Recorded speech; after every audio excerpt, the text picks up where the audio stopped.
That's fucked up.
Hi, we tried to get through that one, but she didn't quite make it. I am in a new spot tonight. This is the future headquarters of Bill D. Nicola Films, but for right now, it's an attic with, yeah, rafters and shit. So I thought that's where you probably a good was. reason why the internet's off to a great start. Yeah, it's yeah, still got the poster. But welcome to Huskins Horror Live Stream. It's a numerology. It's a very special one in that it's August 31st. August is the month where we've seen more Friday the 13th than any other month. One Two day blue before moons, super September, moons. getting closer to spooky They season. were September also. But also, our guest tonight for episode 31 of the Huskins Horror live stream is going to be August Aguilar, filmmaker out of Tennessee, blowing up, doing a lot of cool things. He'll be on in a little bit, but right now it's me and Cody and you guys in the chat on YouTube, Facebook, and all the other things. How you doing tonight, Cody? Doing it's been a rough week, but just making it through, trying to make it to Friday. Ain't that what it's all about? TGIF's coming up, or it is. Well, hour and a half from now. Everybody's working for the weekend, That's and it. you got a setup going on. What I think this will get us into CreepyCon well. But what do you got going on behind you? Okay, I got these masks I'll here. I give you got the full view. You can show us around. okay. This is the part 4. Um, just the basic part 4. Part 5, Roy. Of course, you got to include Roy in all your masks. Part 3, the damaged Brooker. And over here to this guy is the dream sequence from Friday the 13th, part 5. The scene where Tommy wakes up and Jason's standing at the bed. He just has a vision. That's the dream sequence mask. And these masks are for sale. If anybody watching this is interested, just hit me up on Facebook on the Huskins Horror Studios, and they're available for sale. So just hit me up. I don't. Okay, it took me a second to unhighlight you, but yeah, we had we had a bunch of them going at the at CreepyCon, which is getting us into this next part of it. Which CreepyCon in Knoxville, Tennessee, we talked about it a bunch the last couple of weeks. But Cody, we had a good time. What? Let me. I'm going to try to find some stuff on your Facebook, but you take a very good amount of time explaining all the great things at CreepyCon. Okay. This made my floor is yours. Okay. This made my 6th year at CreepyCon. I started in 2017 was my first year. Jennifer Josie, she hit me up and she seen my cosplay at the time, which I've very much evolved since then in the past 6 years. And she said, I'd like to have you as a guest here at CreepyCon. She said, I love your Jason and your Michael Myers and stuff like that. And so it's been a yearly thing for me going to CreepyCon. And each year I really do honestly have a good time. It's ridiculously packed each year. This year they had the break records for the attendance as how many people was there. It's amazing how people love horror All so right, I much. got something. Okay. Well, no, keep going, but I'm working on pictures. Okay. But yeah, CreepyCon was and it was a blast. Chris Bell's the MC there. He did amazing. Me and Clarence Adams, who's playing Freddy Krueger in Freddy vs. Jason Dreamscape, did a Scream Queen Yeah, contest. I'm And stealing this from Clarence's Facebook page. That's yeah, big. that's an awesome photo. But Sinister Studios. I was the It's Jason like, Goes to Hell week. the Yeah, mugs. cheers. There's Trixie Sprinkle. Trixie.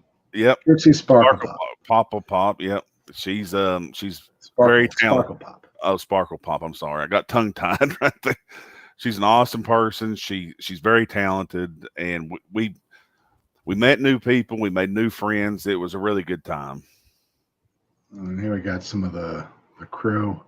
Again, all thank you, Clarence, for doing the work on this. Yeah, absolutely. Which what was the we kept going back and forth with how many times I called one Terrence and one Clarence. I don't think I hit double digits. I don't know. You may have. I think you started calling him Mr. T and Mr. C. Yeah, or D Man and C Man and T Man. T Man and C Man. Yeah. Yeah. And then I think what I just started doing after a while, I called everyone man. Yeah. I just stopped using names. Hey man. Yeah. Yeah, I got a lot of hair going on. You do. But I want to point out in the backdrop. It's longer than in the background. It's the longest it's been in a long time. It was one of those. I'm going to get a haircut this week, definitely before the convention, because I'm going to look like a fucking mess if I don't. And sure enough, there's now funny story about you with that hook, because part of the things about CreepyCon is what we managed to unload. Some more stuff around. Let me find the photo shoot and just give you an idea of, because one of the things we got to do is there was a con video we had playing. Yeah, a lot of stuff going on there. That girl was cool. And Trixie and Clarence, and that was kind of our view from our table. Real cool mask guys. If you can see the poster in red behind, but that mask above Clarence's head is the mask from one of the scenes in Renfield, the Nick Cage Dracula. Mm-hmm. Oh, wow. Yeah, I look great. Wow, this is some Inception. It's us looking at a picture, but in the picture is us on the show. Yeah. But in the backdrop, if you see the Freddy versus Jason Dreamscape banner, that is actually a $22 Amazon visor that they did like a custom thing. And It looks really this good. looks pretty cool. And then it looks good enough to use as a cheap way to get a poster. There's some cool things out there. All kinds of cosplay. It just blew me away. Now, one thing you see on the left, and that's actually me in the background. I think I was producing the 5 o'clock news with my cat shirt. it was some work and there was some non-work. But then on the if you can see the Kane mask, the Kane WWE Kane next to Boba Fett. I want to thank more Clarence. I don't know where we're going. Let me hide that for a sec. But so the Kane mask, eye level. Okay. The WWE Kane mask you might have seen in that picture. I was just talking about pointing it out numerous times. We had a couple of those that we got from 13X Studios. They do, if you're in conventions at all, they're out of Florida, but they go to a lot of conventions, really good stuff.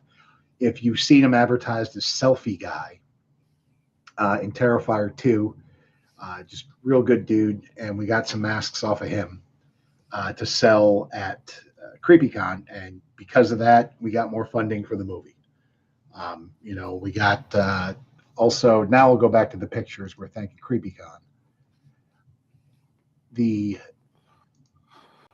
hook in this picture, the reason why you have a hook is because we sold the chainsaw.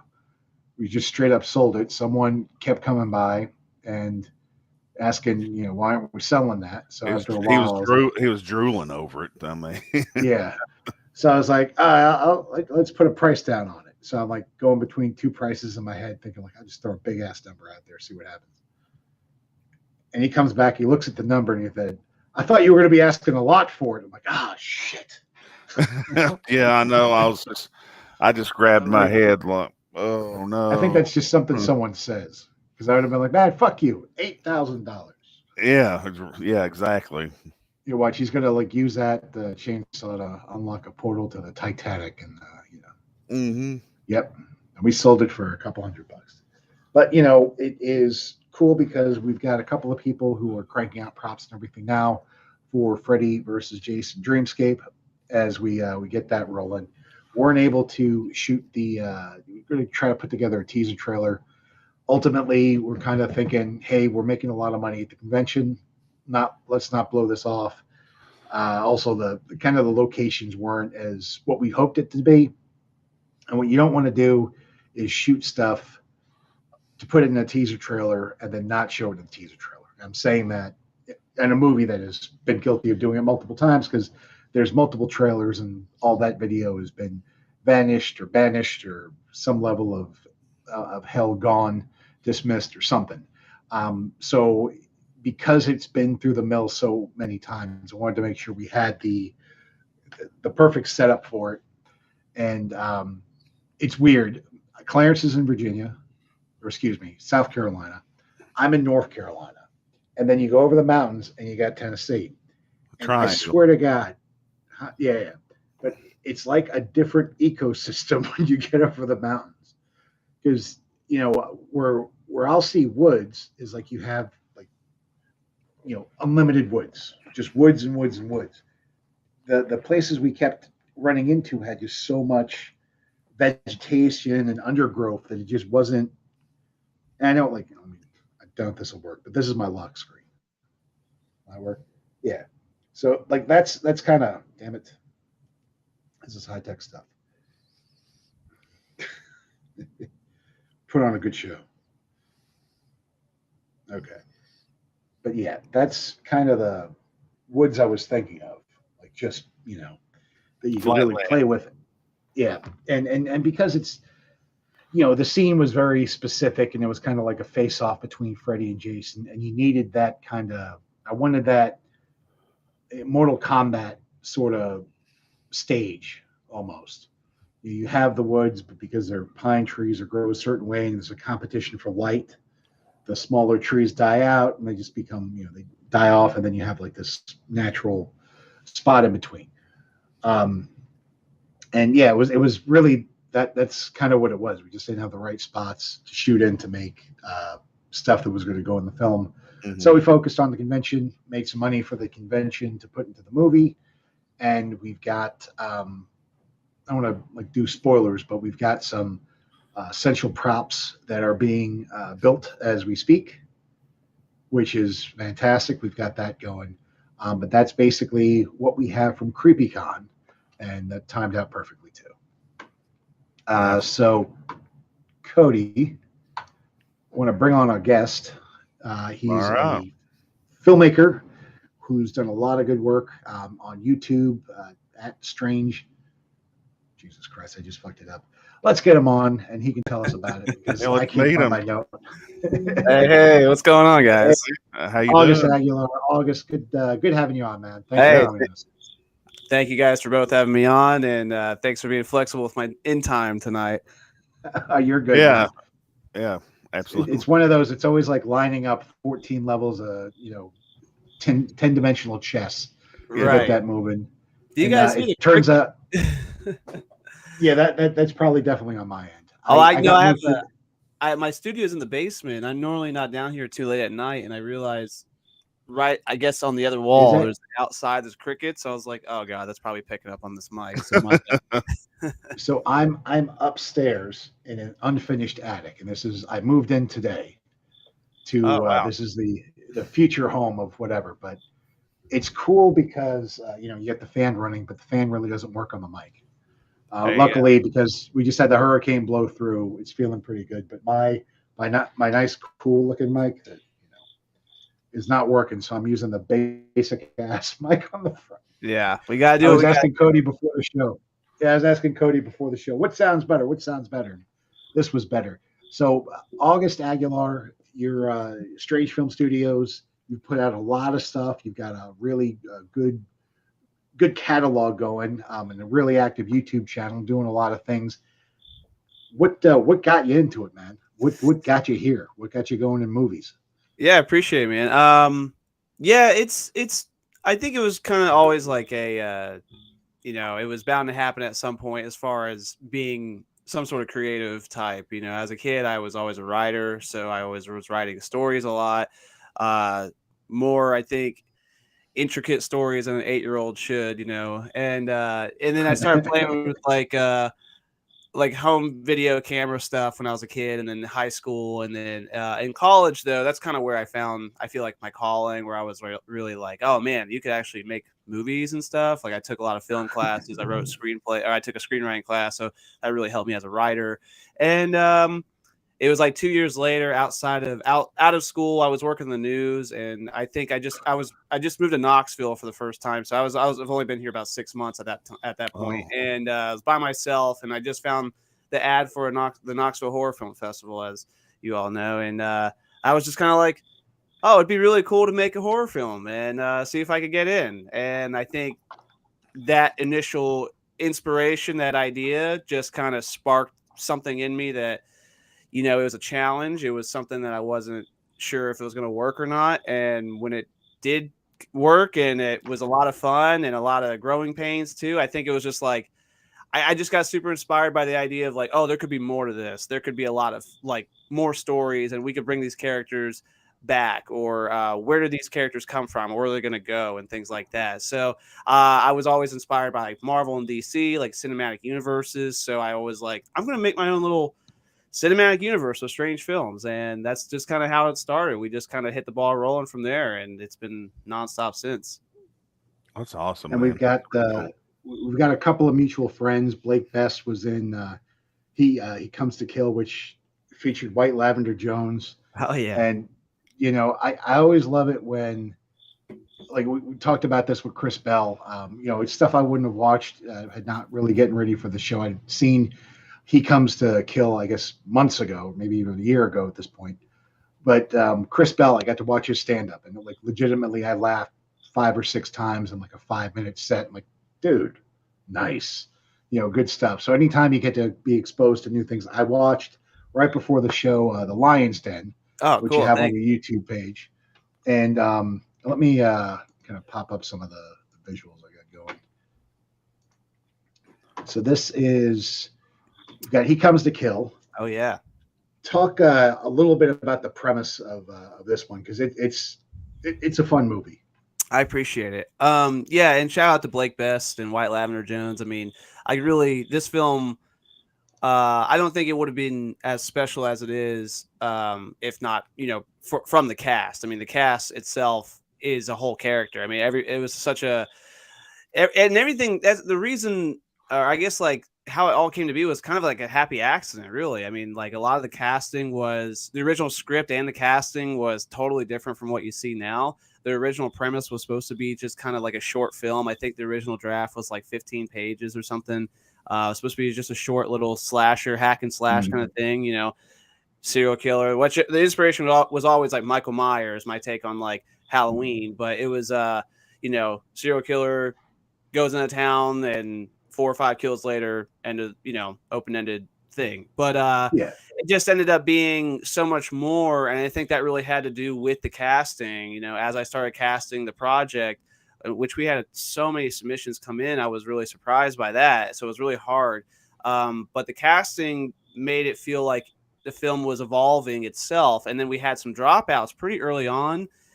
So then I brought on like Joe Casterline, and White Lavender Jones was originally supposed to be like a punk band playing in a garage kind of scene. And then White Lavender Jones reached out and was like, I want to be in this movie. I'll come out there, I'll film with you. And I was like, well, let me see what I could do. So I rewrote that whole scene as like a house party with White Lavender Jones playing. So that kind of changed everything. And then like, things changed like pretty quickly on, like in the middle of the shoot. Actually, we had someone drop out, so we had to really elevate the characters as well and kind of add some last minute additions.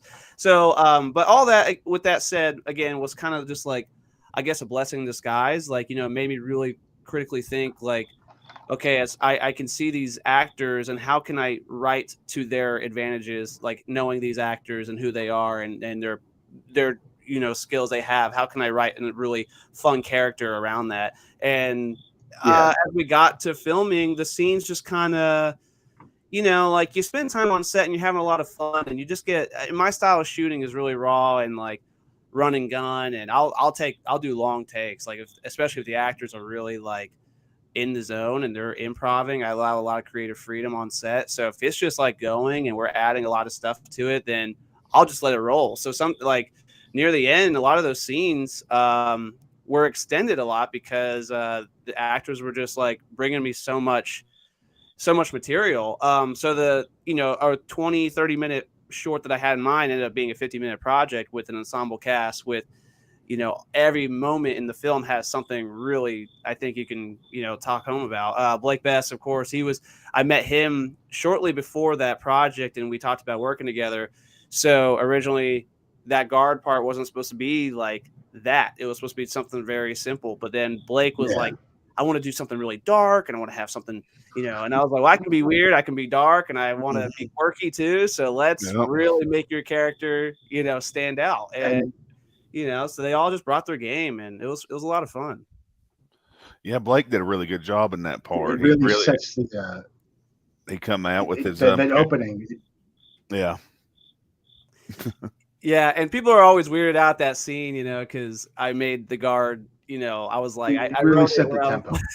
I wrote it where I was like, I want the guard to look like he's like turned on by this experience, and which I had a good feeling Blake was gonna crush it, but man, he brought some stuff to that scene where I was like, oh my god, we were just howling, laughing, and it was just so funny. I was like, yeah, this is gonna be that weird, and I love it. This is great. There's something about it when you have a horror movie, because you have so many of the hardened horror people. Nothing gets me. Sometimes hitting that cringe button really gets the crowd going. Can really tap into. You're gonna have a ride here. Get on the edge of your seat. You're gonna have some stuff happen here when you hit them with that cringe to the kill effect. Multiple kill effects kind of just out the gate, and plus you're in an insane asylum, so it's a good tension grabbing setup.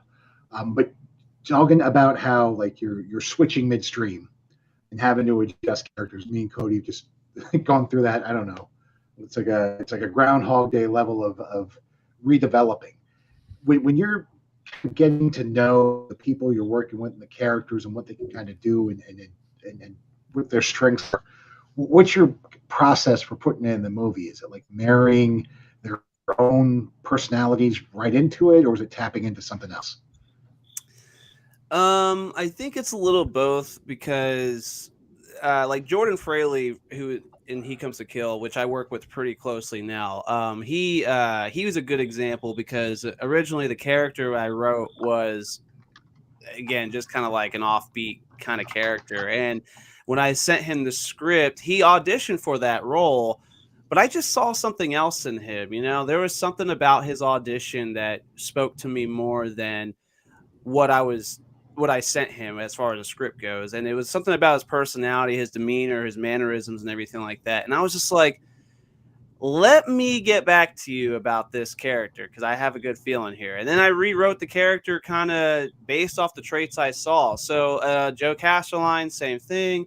Blake Best, White Lavender Jones, all these guys, and a lot of people. That's like my writing. I'm starting to notice that if I'm casting people I already know, I've either worked with or I've seen their work, I can write to their strengths, or at least things I like about them, and I'll really, really write that character knowing that they can dive into those ranges. Yeah, go into those depths, whether it's emotional or it's scary, angry, funny, whatever that is. I know how I've realized I can kind of tap into that. But on the other hand, I am I do really love the original vision of what I'm kind of going for. So I always kind of try to pitch it as a blueprint. I'm like, hey, these are kind of where the guidelines I'm looking to be in. Now, if you want to, take it and make it your own or bring me something that I'm not seeing, I'm trusting you to do that. But these are the kind of the guidelines that's going to definitely help shape the story and the narrative. And that's what's important here because we want to make sure we're hitting,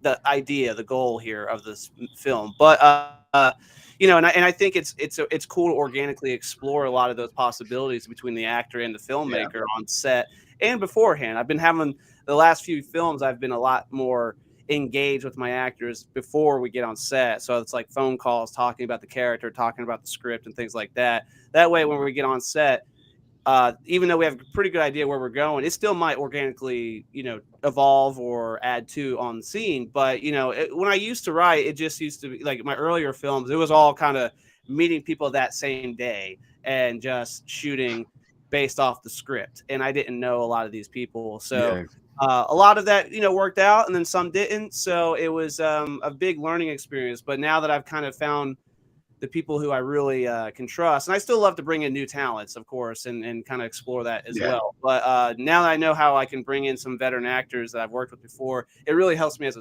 screenwriter, to go into my script and see where that character can take me. Yeah, absolutely. That's cool. No, that's. I think there's a lot of things I'm like shaking my head to. Yep, that's the way. It's because you have when you're starting out, you have a lot of times you're working with people that have varying levels of experience, and you want to get the most out of it, but you also want to protect them some too. You don't want to have a new actor or someone who's just kind of learning the rope in a spot where they're it's just a difficult scene for any actor, and that's part of what you want to like think about tweaking and honing it. If it's a spot where you have, we've kind of done a thing where we've had to blend and then unpack and then reblend characters. So we have the story plot that we need, when we kill them off, they might care more, things like that. Kind of build it. So it's also come to a spot where we have a person in the Freddy versus Dreamscape movie that we're working on, that this will be their first movie, and their character is kind of grown to be called the human lead of the film, because we're definitely trying to make it that it's a Freddy versus Jason fan film. So you're going to have all of that in there as much as possible. It's not going to be one of those wait till the ends and oh, it was the guy with the knives. So just having that in there, but then putting it in her place and then developing the character of like, well, you're kind of this way, so you're not necessarily going to be all bubbly and super overreactive to things. You're going to always like more subdued and more chilled back, and just in kind of working with her. And then also have it turns out I have a friend who I went to grade school with, and he happens to run the only acting school in town. And I didn't know this until I took an acting class, and he came in to introduce him. Well, but we've been going through acting lessons and things like that to just have an understanding of how to get equipped with the emotions and move from that. We do have a couple of people chiming in on chat, which you guys are welcome if you want to on YouTube, Facebook, to give us a call or give us a call. Yeah. Comment. Give us a call live on here. Yeah. Tulsa, Oklahoma. Hello. Yeah. But yeah, I'm very old. Also, we were at CreepyCon, and I think one of the nights was just us getting drunk in the basement, and we started going through old commercials, and they old pick up the phone and call. That came on because what was great is you had all these guys in their 30s, and one of us in their 40s, and then you had Cody Nephew who's like 20, and I was like, oh, let me school you something like young blood. Like the whole thing was like, you don't know about GoldenEye, do you? Yeah, GoldenEye. All the duty, nah, Odd Job. You try to kill Odd Job, nah, couldn't do it. But getting all that old talk in there. It was also team building. But like one thing we have is one of the guys we had casted that's going to do a lot of interesting stunts. we were talking over chicken wings, and his favorite actor is Jackie Chan. Like, never in a million years, like, Jackie Chan's your. I've never heard that started before. going into yeah. Terrence Stockton, man, ask him. He is a Jackie Chan encyclopedia. That's I'm pretty like, cool. well, You don't hear that all. Police Story. Yeah, Police Story, favorite movie all time. I'm like, shit. I'm normally like eye rolling when someone says Godfather, but no, you're like Police Story. But now I'm like, well, shit. Now I'm really gonna kill the not kill. Now, really crazy is going to happen here in the movie. That you want Jackie Chan stuff. Now it's going to be Jackie Chan with blood getting sprayed everywhere or something. Bubba Sawyer, let me know if you need another victim. Oh, well, thank you, Bubba. And then someone, now it's getting personal. We've got the next text. Oh yeah. Oh yeah. Oh yeah. It's getting weird. Yeah. Okay. We did turn into a 1-900 number. I play Bubba Sawyer in The Grind. Yeah, we got kind of suckered into the fan film side of it. Ultimately, the goal is to make actual movies, and we've got ideas for it and stuff. But it was kind of a Freddy versus Jason, just a trap of it. And we got left hanging it, but we're figuring a way to get it done. But ultimately, our goal, like you, is to go make our own movies with our own characters and all that. Or we'll love doing it. But just in writing, I didn't start to be a writer in this project. I was a producer, and I'm just kind of still producing the thing. But when I was writing the picture, I was all about writing the Freddy and the Jason characters. Then when I got into my writing partner left the project, who was supposed to be writing the world with the people who would have normal interactions with each other, I took a wing. Developing the characters was the funnest part, and like figuring them out. And instead of, you can go through and make a milquetoast, like I was just victim 1, victim 2, victim 3. But when you start playing with a little bit, giving them the backstory, then you can really meld in the movie, which I think great of it is He Comes to Kill, circling back to it. Now, the other poster you sent, just to talk about this project a little bit, Raven. What is that about? Where can people see that? Yeah, Raven. I'm really proud of that movie. I think it's worth. It's one of my. Yeah, it's one of our more popular films now. So it's on YouTube on the Strange Films channel. If you're, want to subscribe to us, we've got all of our movies there for free. You can check out anytime. Our website as well. Raven's a short. It's about 30 minutes long. It's about a retired serial killer. So I work with my dad, Frank Aguilar. He's based out in Philadelphia, where I'm originally from. And me and him pretty much started Strange Films together. We wrote the very first film together, and since then he's been operating in Philly. I've been operating down here. So he writes and produces things up there, and then when it's ready, I fly up and direct, and then I write, produce, direct down here. So this was a project that he wrote and produced, and again, it was kind of like something that was in his back pocket for a few years. It was a retired serial killer who just never got caught, and he goes his whole life, like the movie opens up 1991, and it's a younger version of Warren Moore, the serial killer, and you kind of see like his process of him killing his victims, which are like dark-haired women, and he strangles them. So he's the Raven Hair Strangler. But then it flash forwards 30 years later to 2021, and he is an old man. He is dying. He has really, really bad health issues, and he's just kind of at his wit's end. His daughter is really mean to him. He has a home nurse and all these things.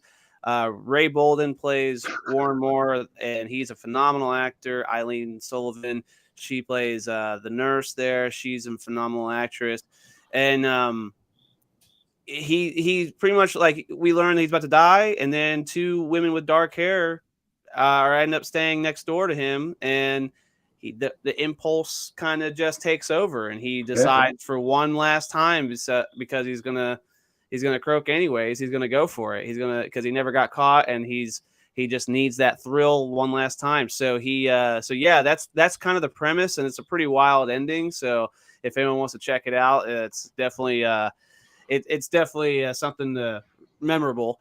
And but that movie, yeah, I love that movie so much because I think it really, for me, I felt like it elevated my skills as a director, skills as a cinematographer, editor, all those things. And all around great performances from everybody that won a few awards at the New Jersey Horror Con, and it's been floating around some places, getting good views and everything right now. So yeah, I really, really love that film, and yeah, it's on YouTube though. Anyone can check it out. So That's awesome.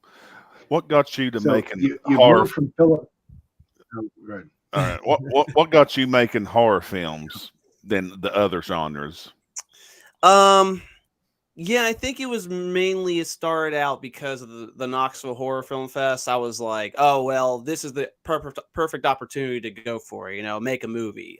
Because in college, I did like a documentary, I did a comedy, I did music video, and then I did kind of a horror film. It was a fan film, actually, for Batman. It was called The Court of Owls. That was my final film project. It's not that great, but you can definitely see almost like the origins of strange films as far as like directing and stuff goes. But yeah, it's so that was kind of like a horror thing. But yeah, so I definitely like had some other genres in me. I knew that, but the horror thing just started because I was like, oh well, the horror film festival. I'm new here. I don't really know what to do, how to even start here. I think that's the perfect first goal to get, And so once I started with that, since I've done that, I've done a lot more than horror. Like horror had kind of ended up being like my signature with strange films, and I really do love doing them. I think they're a lot of fun, and you can just get weird and wild and wacky and all these things.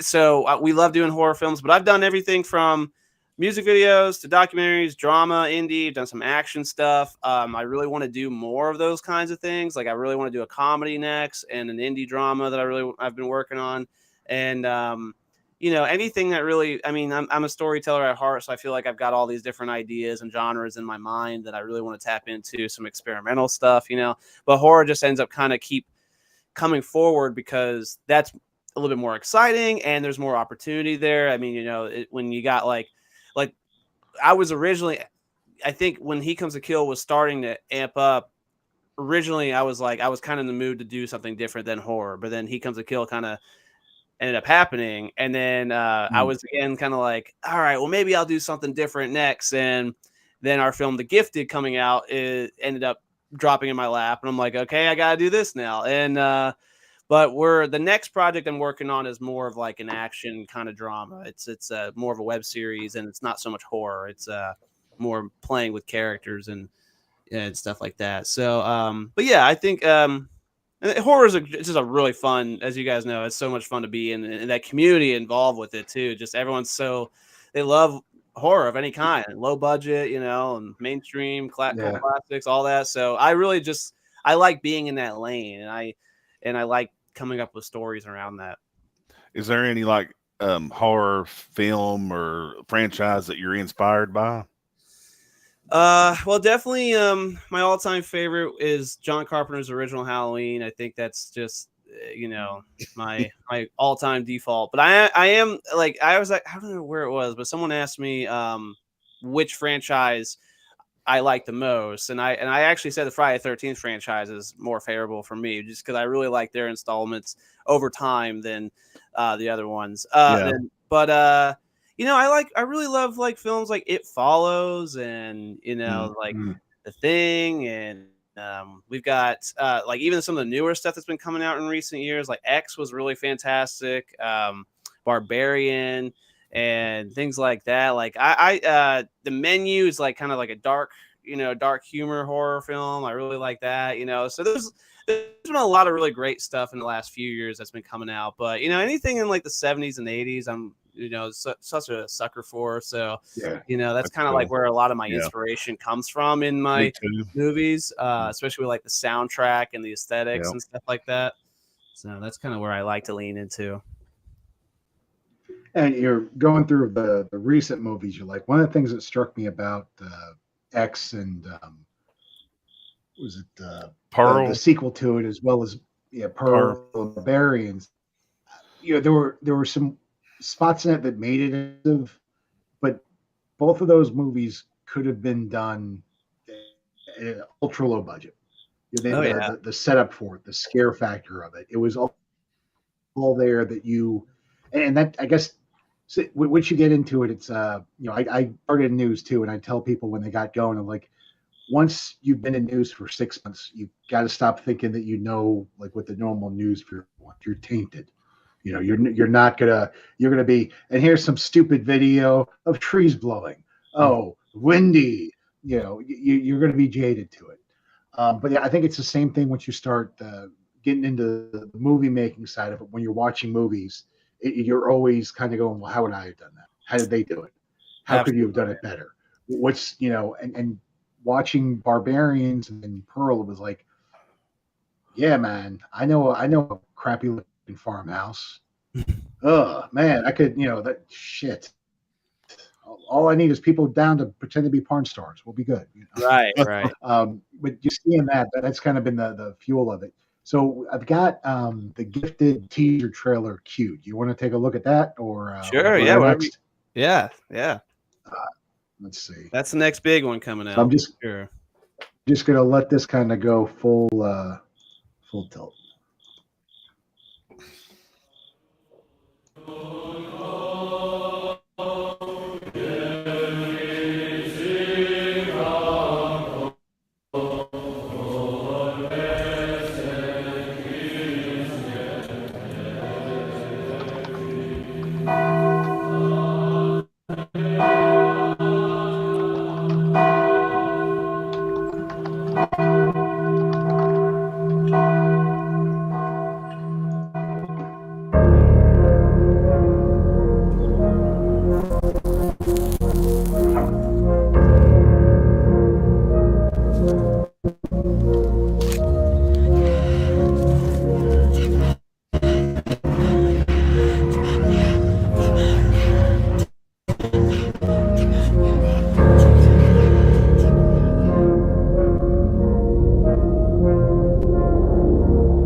Patience, my child.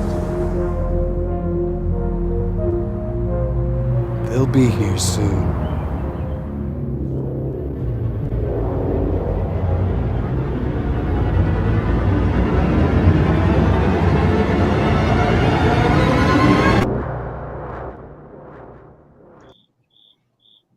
I mean, damn.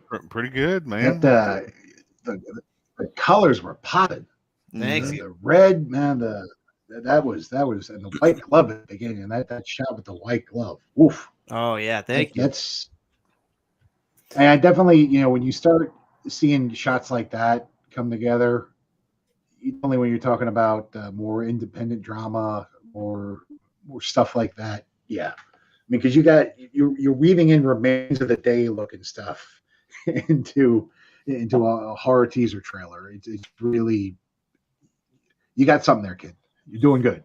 Well, I appreciate that. We shot that in about 45 minutes, I think, in the cemetery over here out down the road, and we just kind of ran it. Like I had just had an idea. I was like, we got to get in the cemetery because it's too cool. It's like the production value looks amazing here, and I already knew the concept. It was just going to be let's walk through the cemetery towards the church, and we'll get some really just different shots of you doing it.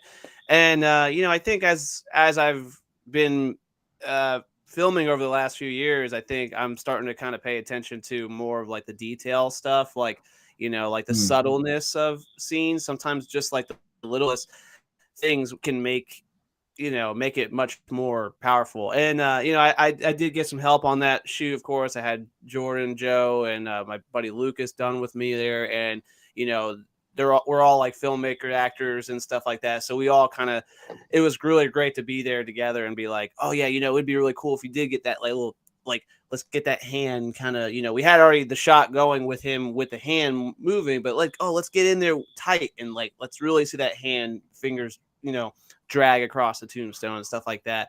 And just a different approaches, different angles and things like that, and really just kind of keep the mystery though of the whole scene until the very end. I'm really big about trying to like build up the aesthetic until the payoff at the end. So that's kind of what was the vision behind that. But yeah, it's Joe Castelline, man. He's got a creepy smile and he really knows how to commit to a role, even if it's very, very silent, you know, for the most of it.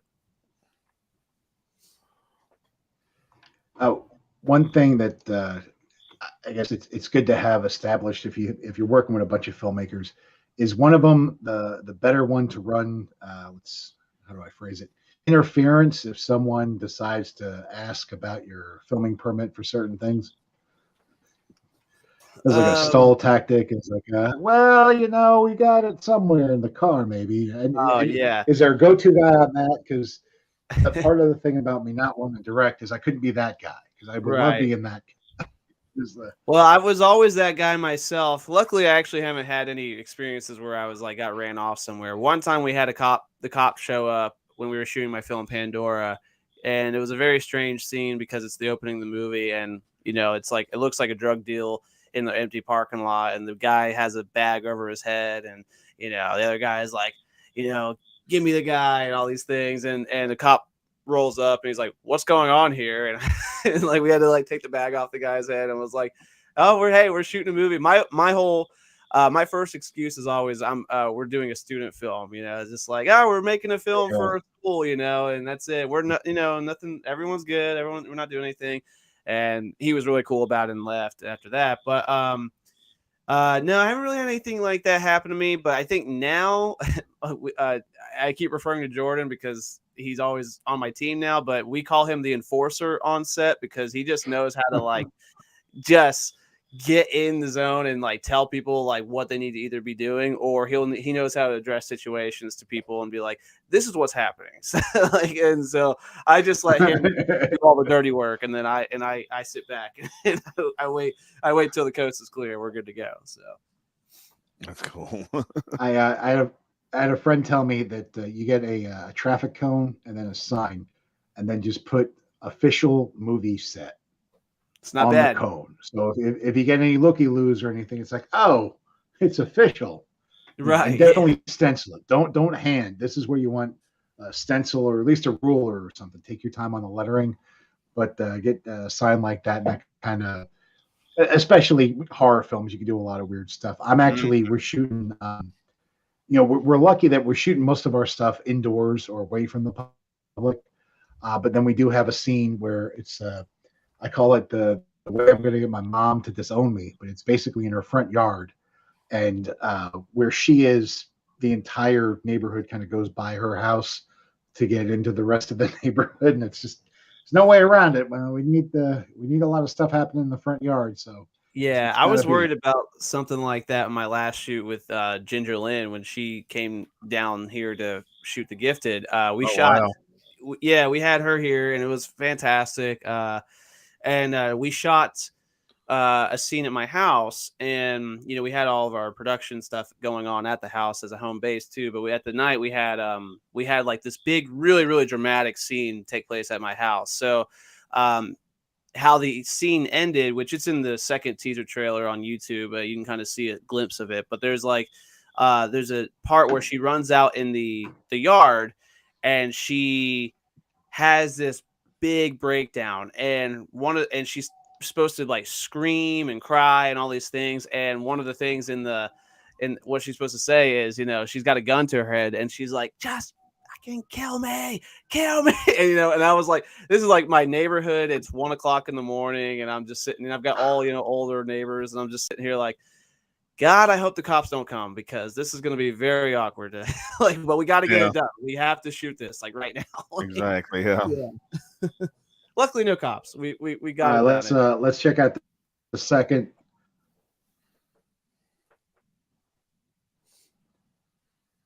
Let's check out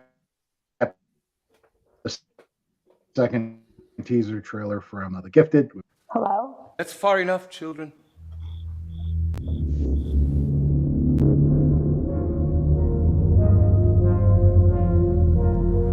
I mean, are you sure we need to do this? This could all be bullshit.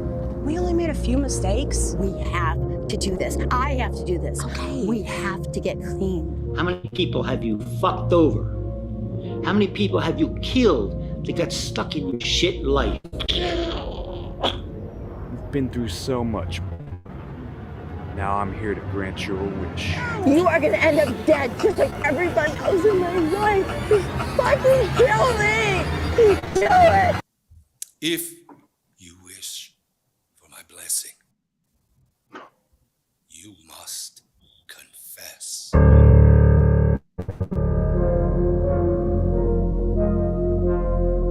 Yeah. All right, The Gifted. Woo. Yeah, looks good. Thank you. that is a hell of a level of creepy. Yeah. There's a lot going on in what, it. Yeah.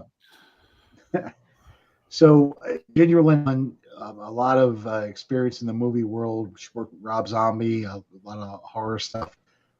What's something you learned from having her on that? What's something she kind of taught you as a filmmaker? That's a good question. I think she just taught me how to. I think she really helped me connect. Oops, something falling. I think she helped me connect, myself as the filmmaker to the character of the act. And I've been already kind of experiencing that, but like me and her just had really, really intimate conversations about, her past, present, and future as far as Barbara goes in The Gifted, and it was really like, I don't know, like it was a lot of attention to detail. And what I really experienced too with her was the fact that she told me she never really got to do that with other directors. Like she said, and I wish she would have I joked with her. I was like, can you put that in writing, please? But she was like, she's like, you're the best director I've worked with since Rob Zombie. And I was like, oh, wow. Wow. Okay. But she told me that that's a good quote, man. That's a good quote. Yeah, I know. I was like, can you please put that in writing somewhere? But she really did. She said that to me, and she was, the way that we would just talk and I really just let her guide me with what she was thinking with the story and the character. And through that, I was able to channel that and kind of guide her again, also with the story and what my vision and directing was. And I think, when she told me that, like, she doesn't get that opportunity a lot and very, very rarely, I think it was really important to kind of reestablish that mindset to be like, okay, no, it doesn't matter what your talent is, who your talent is, or what kind of project it is. I really do think you need to be very, very open with your actors and your talent and one-on-one discussions about the ins and outs of the film, the project, the characters and everything.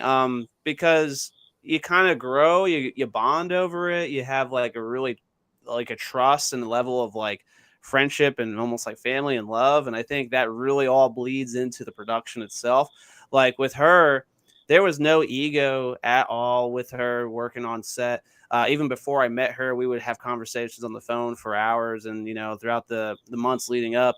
And there was just never like this sense of like nervousness, it was never like, oh my God, like I knew I was going to be working with Ginger Lynn, but I was like, not like intimidated, it was like, it just very, having those conversations. And then when I've met her in person, it was just like, we knew each other for years. And, that was a really, really humbling experience to kind of know, like, yeah, I think as long as people are passionate about something and you can kind of have that open-ended discussion, the project can really, really take off in great ways and really build a family trust and dynamic on set, behind the scenes and everything. So she was open. I mean, when we shot The Gifted, I think on our big scene, we had 30 people on set, and she treated every single person like she knew them all for years, like family. And she was signing autographs for everyone, hanging out, like no ego at all. It was a really, really great experience working with her and just getting to know her and hearing her stories and everything like that. So but yeah, I think just building trust and really communicating with someone about the goals for not only the film as an actor or actress themselves. It's a very good answer. Thank you. It's one of those when you have people on set like Cody with Brett Wagner, who was in the Texas Chainsaw remake with Jessica Biel in 03. He had the kill where the door slides open, pops him with the hammer, closes it shut. And then I got to work with Felissa Rose a little bit, and then just being around conventions and hanging out at bars at Mad Monster in Charlotte, hearing Kane my Hodder. fiance and Kane Hodder talk about real estate in Temecula and all other random ass California. But those sort of like things, it's just treating people like professional, but they just want to be treated like regular people. Yeah. They want their time respected. They want everyone's time respected. So, just if you get that level of spot in there, it can. You always want to look out for any horror stories about celebs making cameos or something in smaller pictures. And it's like, well, there was a movie, then they showed up, and then the movie's gone. Mm-hmm. It's always good to hear, people helping out and having the back and forth and the payoff on both sides. Yeah, absolutely. Yeah, and I've been finding that a lot. Oh, I know. I know. I keep hearing. I started in radio, and then I'll talk like just let it breathe. I'm like, fuck, there's crickets. The crickets are very awkward. I apologize for everybody. It's killing me. I'm like, oh my god, this is insane. My bad, guys. But it's a good aesthetic. Yeah, right. Yeah, like I said, I'm usually never down here at night. I didn't realize it, like, because the way my house is built, like the next side room is kind of like the under like underneath the house a little bit. So I was like, oh my god, there's like it's like right there. That's crazy.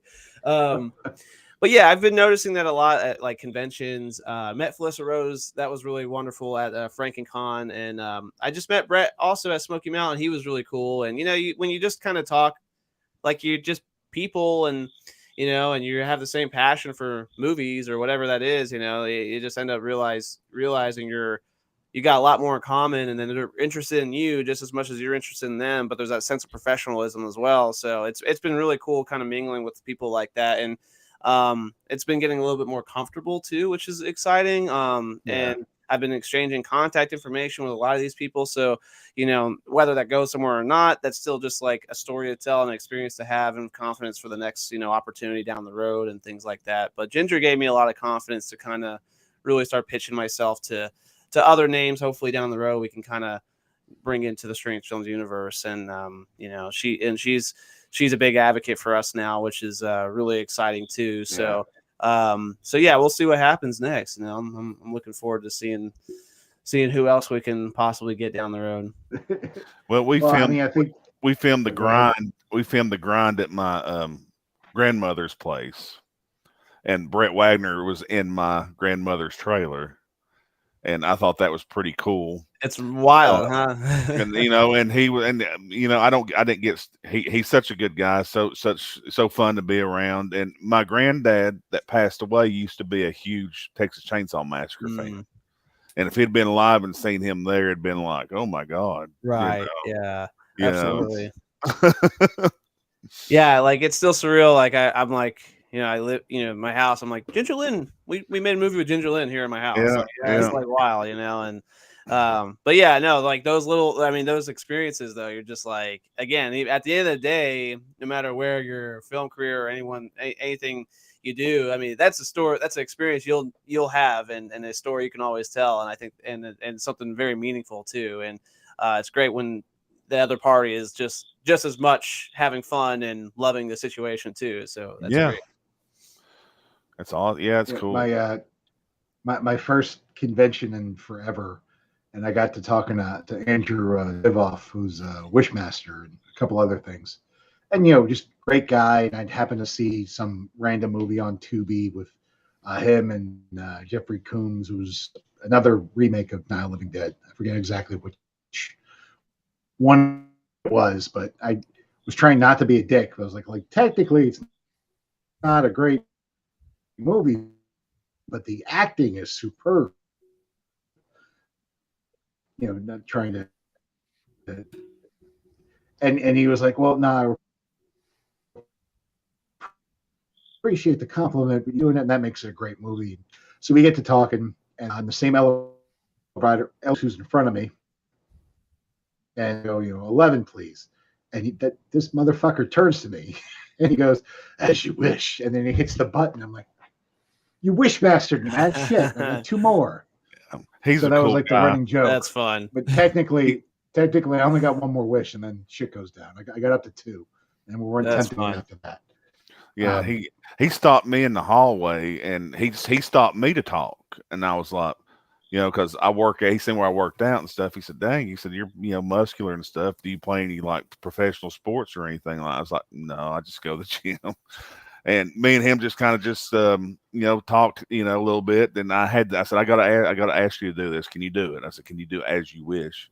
And he went, as you wish. And I was like, nice. Yeah. And I got a picture made with it. So. Like I came up in news, so I got used to talking to people, and after a while, like I randomly, I'm old, but Bob Dole ran for president, and then in North Carolina, Bob Dole's wife was running for Senate, so Bob Dole was all over the place.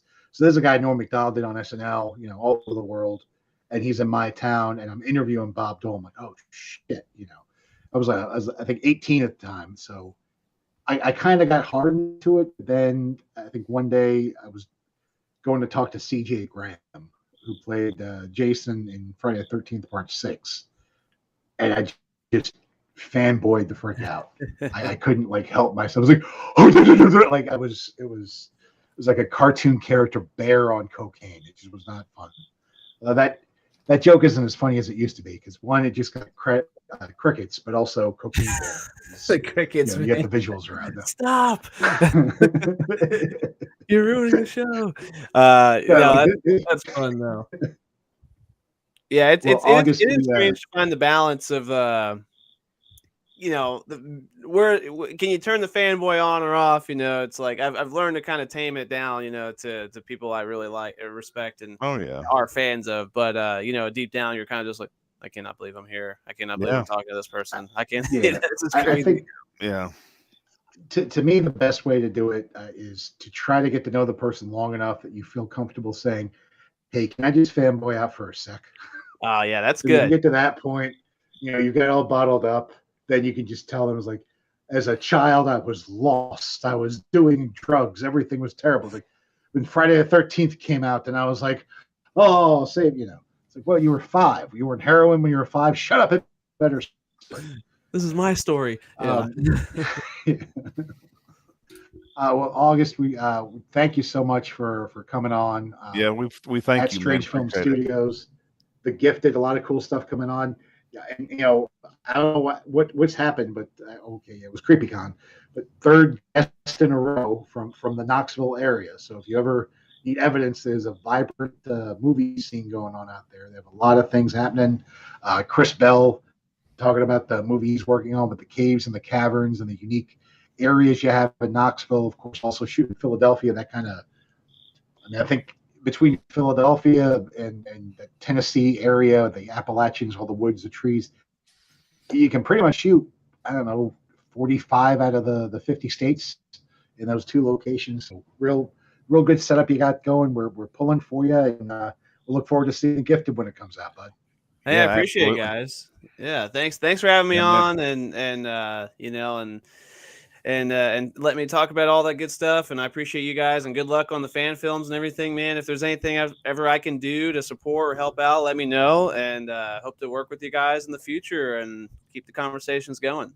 So sounds great, man. Cool, man. We thank you being on. Absolutely. Appreciate it again. It's good to have you. Yeah. We'll kick you out of here, and then we're going to talk shit about you. Okay. That guy seemed nice. Yeah. So one of those he's you're done, but you're awesome. If you want to hang on, that's cool too.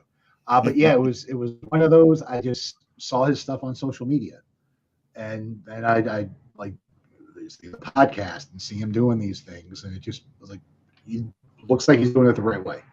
And kind of be mutual admiration society. I guess I hope me more than him, because we haven't really done much yet. I make One thing, topical jokes about crickets. yeah. One thing I liked what he said. To me, this is what makes a good director is when you got the cast on set is letting them have their creative ability and feed off of it, not just being like a militant and being like you have to do this word verbatim. And that's how I think as a director should be, not being so have to go by the script. Yeah, 100%. and like he laid it out, which we've talked about this before in here. But it's like the script is the goal. Once you give the characters to the actors, you gotta let the characters, you gotta let the actors be actors. Yeah. And if they're doing the work, if they're kind of putting in they're building the character, they're understanding the character, the actors should know the character better than anyone else, including the writer. Like you gotta the writer kind of gives them the stuff, the director gives them the ideas and the vision of what everything is, and then the actor kind of picks it up and runs with it. And if you go to other spots, that's part of the process.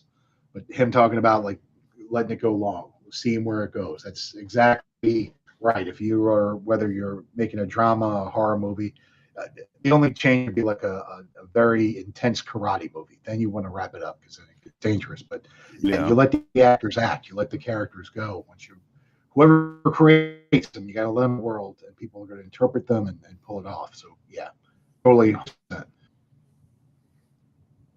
It's also about hitting the plot points. As long as the plot points are covered, I don't think it matters how someone says something. Yeah, if they have to say the script, every syllable. I think everyone has their own process for it. I think some of it, the militant style of directing probably comes from, the need to finish the project, finite time. And if you've scheduled everything out, that you can't have this scene go more than 15 minutes. Well, you're going to get a movie made, but it's not going to be the best movie, you could get out of it. Yeah. At the same token, if you don't, you want to be able to trust your actors. And if you're not in a spot to trust the actors to be able to deliver, the way the scene should be delivered, then it's you either tighten the reins or you turn the reins over. Yeah. And there's definitely a level of it because it's a trust thing. Yeah, it sure is.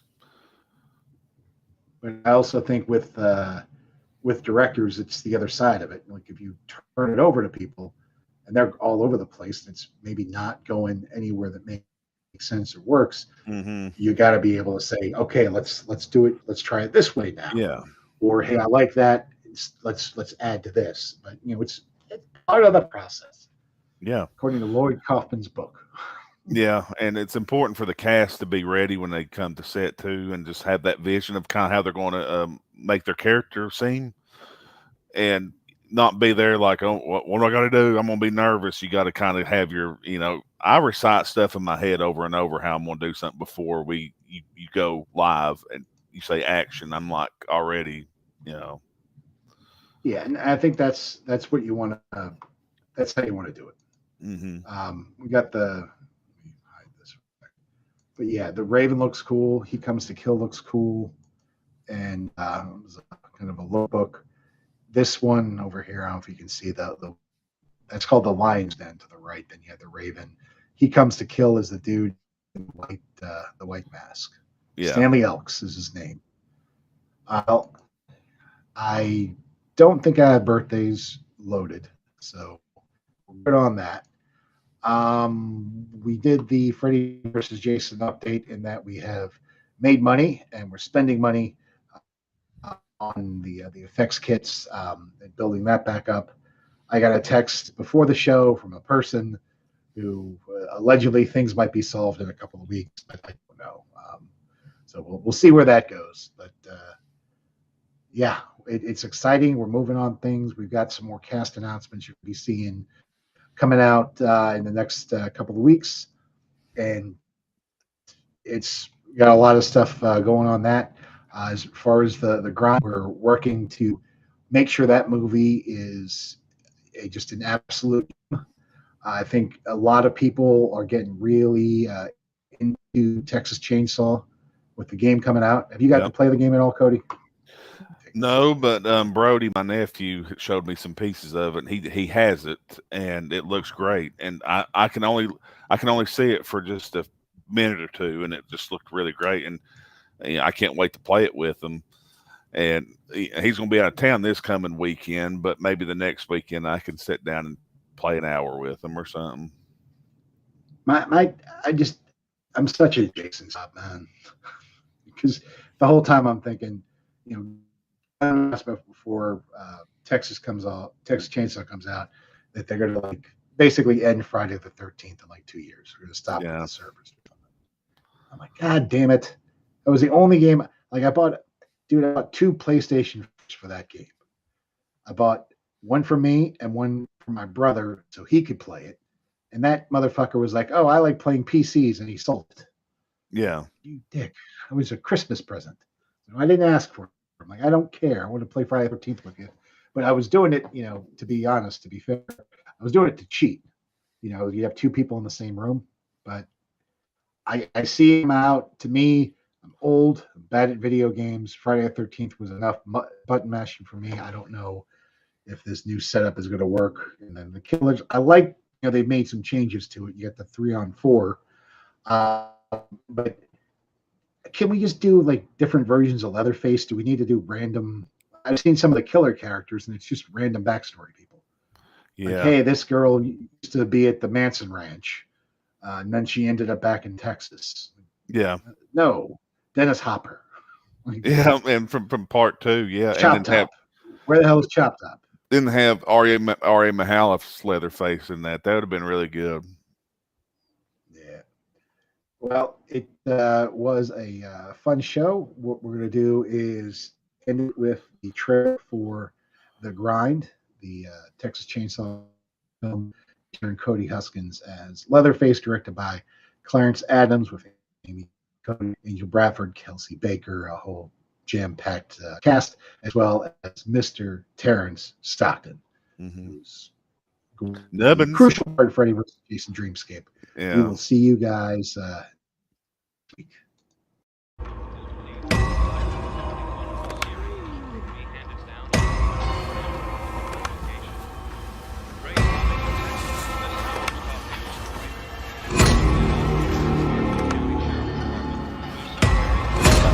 Frank sent you. Hey, Frank.